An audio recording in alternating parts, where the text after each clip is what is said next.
Let's talk about how monumental of an album Bangin' on Wax was. The whole Bangin' on Wax series. Because B-Brazy wasn't in the first Bangin' on Wax, which is arguably the most popular one.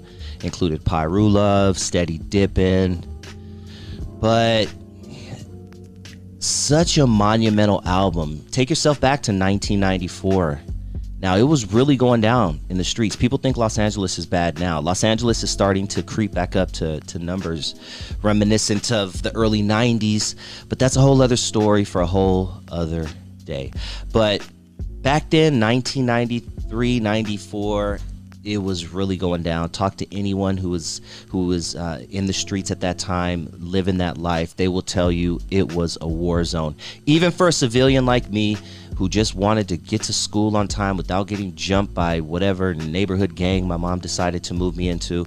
Like, whatever, you know, it was what it was, but it was a very different time. It was a time when, I mean, there were gang members on every corner.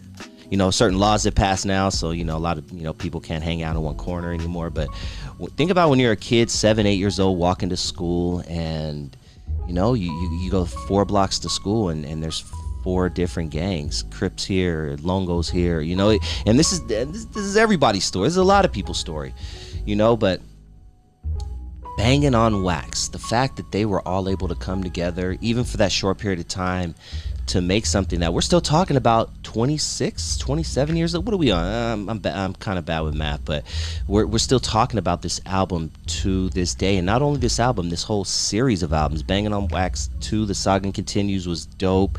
And then, you know, they had Damu Riders. They had some good stuff. There was the Nationwide Rip Ride. That was a great song too. Like this whole series was dope. But when I look back, there are a few artists that stood out to me the most from those series. One was Sin, because Sin had the mask and he had this voice that was just powerful, and you know that, like, I always remember Bangin' on Wax, and I remember Freddy Krueger.